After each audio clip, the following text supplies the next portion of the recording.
First of all, thanks guys. I really appreciate you guys doing this for us. Pleasure. Thank you. Back when it started, and even until now, who are some of your biggest influences in terms of artists? Hi. First of all, good to be with you. If you're asking about the influences during my childhood and right through the years, well, in terms of music, outside Sri Lanka, I would say Ray Charles was one of my first idols. So I loved his soul. So he's a musician with a lot of soul, right? Then artists like Eric Clapton, right? Again, I like the feel of it. Then artists like Michael Jackson, he inspired a lot of, to understand music as a business, to understand music as to what it could do to life, to society, to the world. So he's a university himself, right? But of course, my brother, I think, idolized him. He loves Michael Jackson so much, right? Then within Sri Lanka, I would say artists like Rukanta Gunatilaka, right? Then Master Amaradeva, right? For what they have done towards the music industry and the innovation that they have created within the industry, the love, the music, the soul they have given.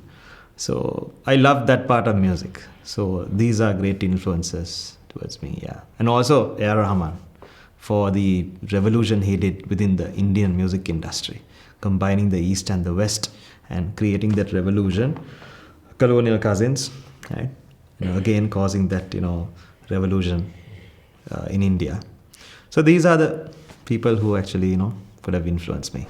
In the Sri Lankan landscape, it's almost the same. Like I was a massive fan of Rukanta Gunatilaka, and Rukanta was actually one of the main influencing factors. Then people like C.T. Fernando, to Victor Ratnayake, to Clarence Wijewardena, to most of the late great people.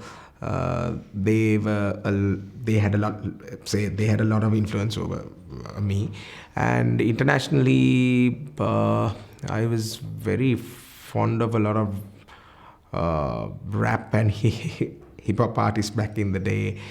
So starting with people like MC Hammer from back in the 1980s, to people like Apache Indian from the UK who brought the East to the ragamuffin kind of landscape, and people like that, and a lot of bands, like, I don't know, like there were so many influencers in my life, and also people who did classics, classical music, jazz musicians. There were a lot of people, but Sri Lankan landscape, of course, Rukanta Gunatilaka was the most influential person for me. That's awesome. I watched the podcast you did with Suresh De Silva, I think. Yes. I think about 8 years ago. Yeah. No. It was not 8 years ago. It was just recently. Oh, was it? Okay. Yeah, about 8 months ago. Oh, okay. You mentioned something that really struck me. Mm-hmm. You said people who criticize others mostly are people who are yet to experience success.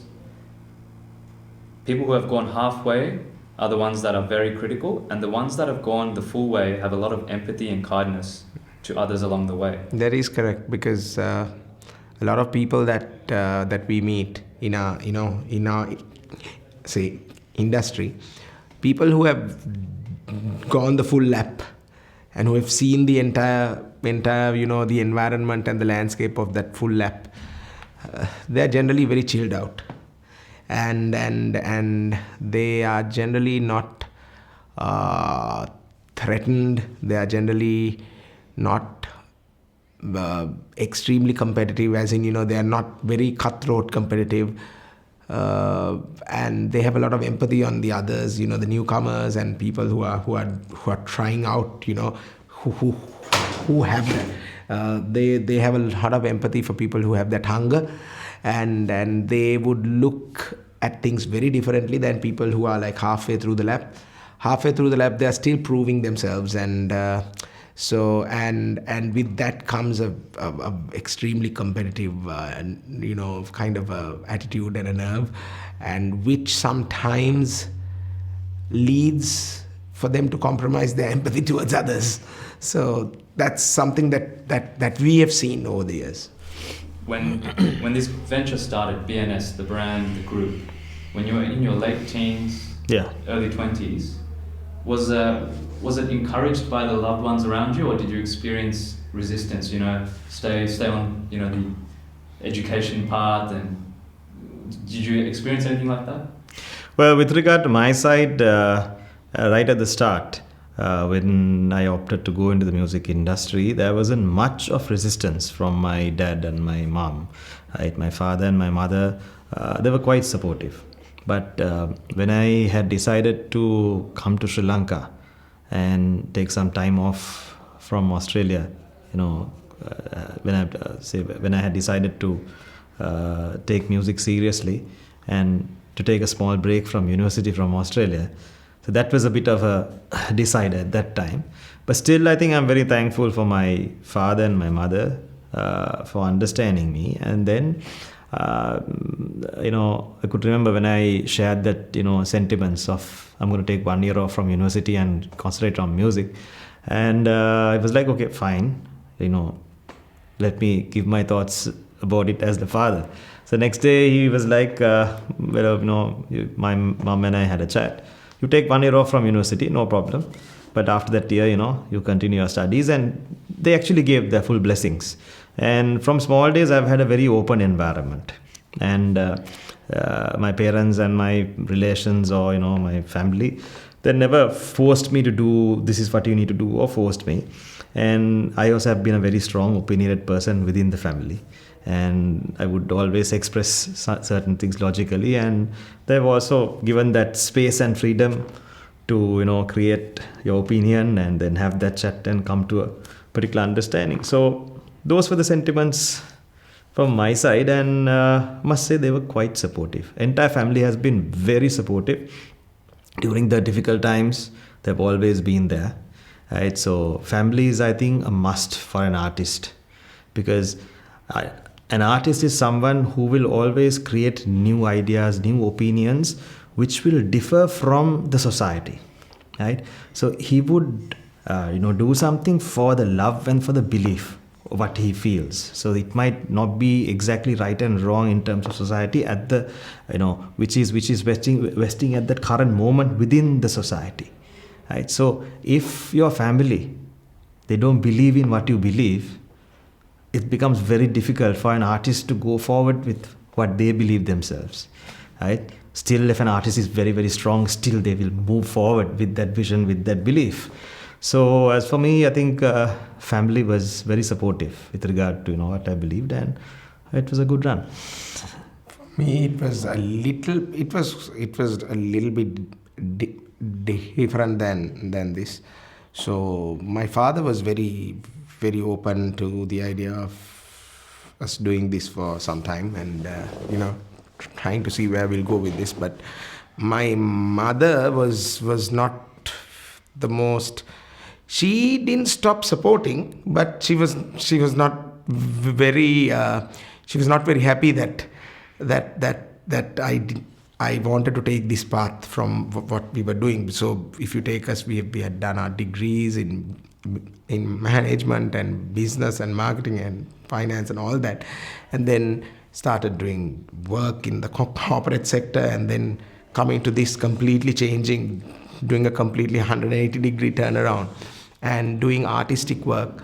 It was a bit of a shocker for her, and she comes from a very conservative family, so she was not the most happiest. She was a bit upset, but then she didn't stop supporting. She continued supporting, but then it took her some time to comprehend the fact that this was working for us, as in for me at that time. So it was a little bit of a little bit of an uphill journey for me in terms of to get her to where she is today. So it took a few years, but then my father was, of course, always supportive, but unfortunately 1 year into us, starting BNS, he was not around. He passed away, and so because of that, I couldn't see what his reaction would have been beyond that. But then my mother has been around since that time, and after a few years, she was quite there. Bathiya, just on the back of that, I wanted to ask, what would you say to young people that are interested in pursuing entertainment or the arts, but are facing discouragement or perhaps are being swayed to take a more traditional path? Well, it's like this. See, as a young person, arts is something that either can break you or make you, right? So if you want to do an artistic endeavor as a full time, as a young person, what you should develop is to see the entire 360 picture of what's involved in this process. As in, it's not only the art part. There's a lot of other things, like how you build a brand, how you manage your business, and all that comes together. So if you want to do this full time, as in without doing anything else and doing this the full time and making this, your work as well, as a young person, you need to start developing something which you need to go beyond the art form and to go into the other spaces of that work, that work environment as well. So if and unless you don't do that, you can do this part-time but still do your old job, and you can do your general job, your 9-to-5 job, and do this part-time. But if you're going to get into this full-time, you need to know the entire 360 picture of what you're getting into. This is what some young people don't understand, but some people do understand, and they get into it. And so what happens with certain people is that they understand it and they know it and they get into it. But then there are some of them which get into it and then start understanding it. But then if you are none of the above two, then you're in a danger zone. So what you need to do is you need to really get into it, and then you can tell people, okay, look here, I'm just going to do this full time and see how it's going to work for me. But if not, if not going down the traditional path and doing this as a part-time is an option for many. I wanted to talk a little bit about the tour, the Australian tour that you guys are doing. I was at the show on the weekend in Sydney, and I mentioned it to you before, Bathiya. It was one of the best productions that I've ever seen. Mm-hmm. You guys mentioned this. You guys mentioned that this show is completely designed and programmed in Sri Lanka. I saw that in your vlog. How much work goes into something like that, and how involved are you guys in that process? Well, I think showbiz is just not only getting on stage and singing, right? So if it's a production, it involves so many other areas. So if you take productions outside Sri Lanka, it is planned, with a lot of. You take time and you plan, right? And that's you will go into so many areas of the showbiz, right? So first of all, once you put the songs together, just to go through it very, very, very quickly, your lights, your sound, what visually what you would see, then the entire flow of it, the whole mix of the songs, the experience you would give, right? Then all the technical aspects, your stage, all those things need to be considered. So that is totally planned. So once you do that, then you have to put the logistics together and bring it over here. So then the matters of finances, right? So can people afford all this, all the extravagance that you've put together? So you would go into all those areas and then somehow strike a balance, right? So at the end of the day, we've always wanted to give something great to people, right? and create a difference. Otherwise, Sri Lankan showbiz have always been bringing the minimal and just showing that art form only, right? That whole extravagant showbiz thing is not seen a lot in Sri Lankan showbiz. But if now India has gone there. India has moved forward from just tabla, serpina, and just singing. They have moved on to international showbiz, right? So Sri Lanka is also have moved forward, and we have a dynamic pop industry. So we always want to take that outside Sri Lanka and show what we have. So this tour is also an experience of that, a 360 experience of Sri Lankan, of the Sri Lankan pop industry. Yeah, it was mind-blowing, to be honest. Bathiya? Yes. I saw you mention this at the show. The Sydney crowd is known to be a little bit different compared to other cities in Australia. Over the last few decades, we have seen the shows come from the theatre-style concert to now slowly moving into more of a festival vibe. Yes. Who would you like to see more of at your shows? And is there an audience perhaps that we're not getting at the shows?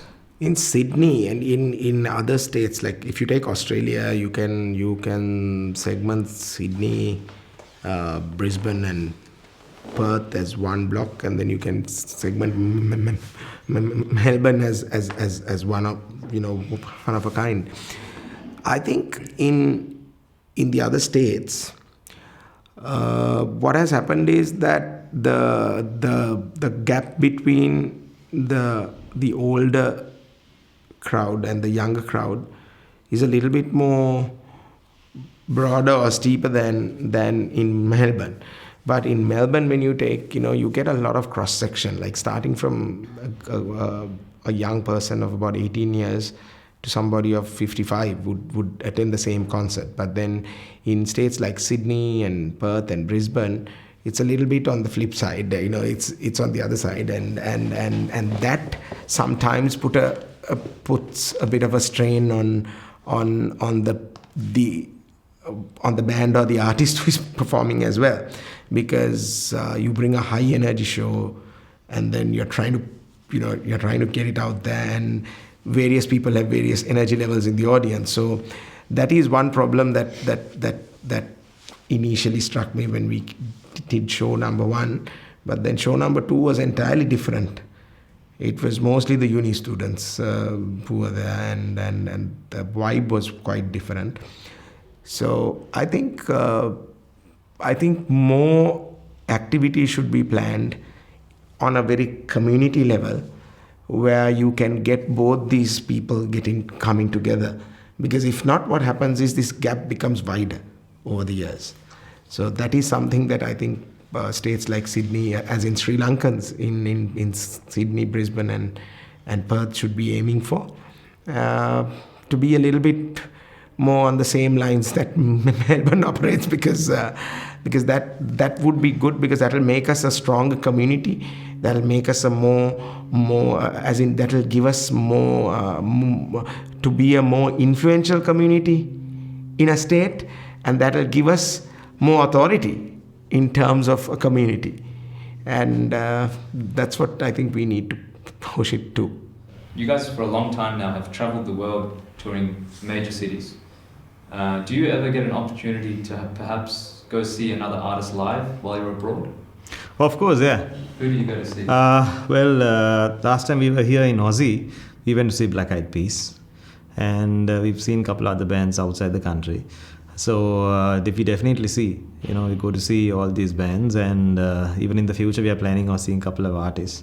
And yes, during free time, yes, we do experience other matters of showbiz. Did you want to touch on that? Yeah, it's the same thing. We've been to Black Eyed Peas, Bruno Mars, Michael Bublé, and I think Eric Clapton, so many of those, and we are planning to go and see bands like Coldplay, stuff like that. So we do our share of going to see other shows as well. This is your 25th year of the group BNS. What's in store for the next 5 years, and can we expect a new big 30th anniversary show? It's like this, you can expect big things. So 30th, as in, it doesn't have to be 30. It may be 27, it may be 28 when we come out with the show. So it's not that we will be planning something very specifically for 30, but then towards 30 you'll see a lot of things coming, because we have some few things, brand new things planned out. And yes, because we still think that we have a lot more to do. And with that attitude, I think you'll see a lot more things happening, a lot more brand new and very innovative and new things happening. The show was amazing, from the light shows to the vision effects on the LED walls, as well as 242 and their insane musical ability. What's it been like so far touring with 242? I think it's been really great. 242, Billy Fernando, right? They've really, they understand our music very well, and the chemistry we have is really great. So it's been really great touring with them, and we've done it way before also. So it's not a new thing for us. It is very family for us. Then in terms of all the shows we've had, starting from Adelaide, right? Adelaide was really great, and Brisbane was quite energetic, and New Zealand was really awesome. Christchurch, we had I think a record-breaking crowd, and Wellington was a real awesome, energetic show. Auckland, I think it was probably the best shows that Auckland have had. I think we had a utmost great time on stage, right? And Sydney, again, it was a record-breaking crowd. Whereas, because we had 2 shows, right? Sydney has never had 2 shows. So I think it is, I think Sydney is really changing with time. If you take Sydney and Melbourne, right?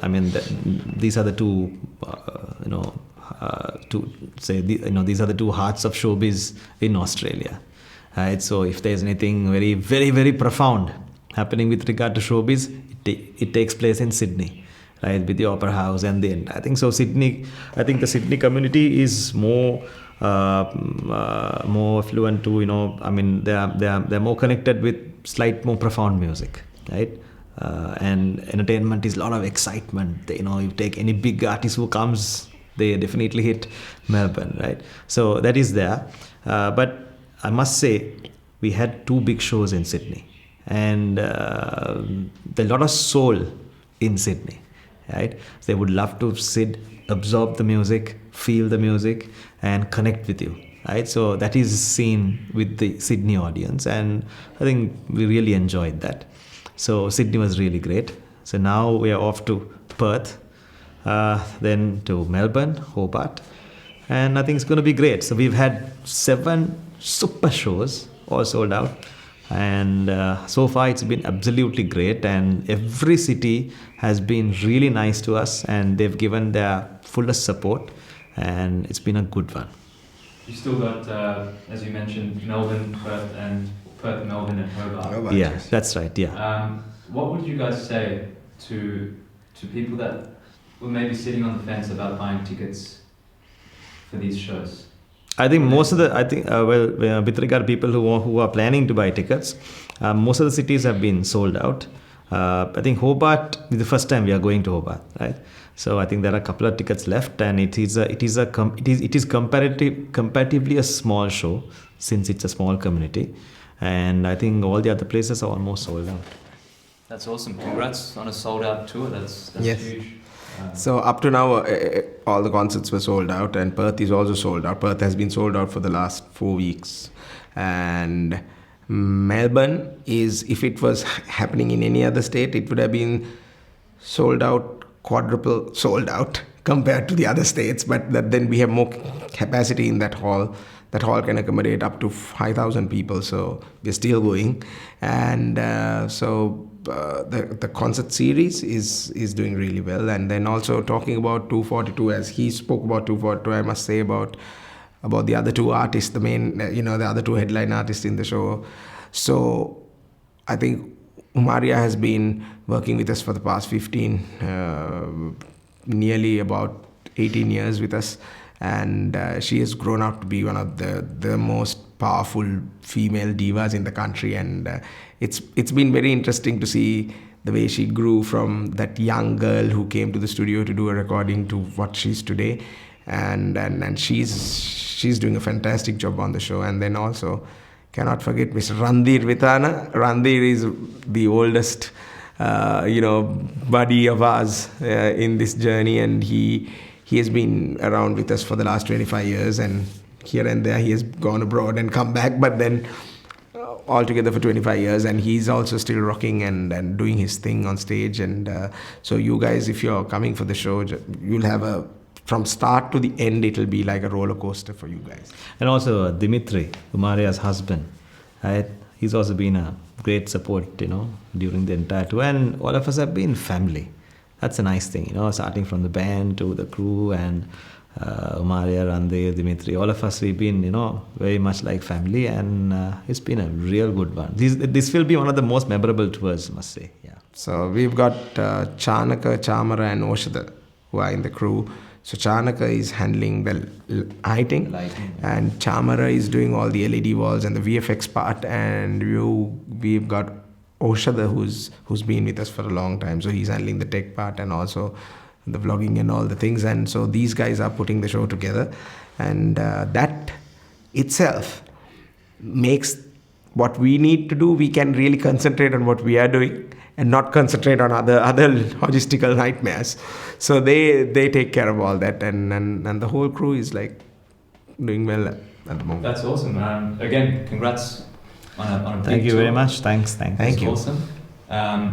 We'll wrap it up there. Okay. Thank you so much, Bathiya and Santhush. Thank you. I really appreciate you guys taking the time. Thank you very much, and thank you for having us. Thank you for having us. All the best for this. Cheers. Thank you.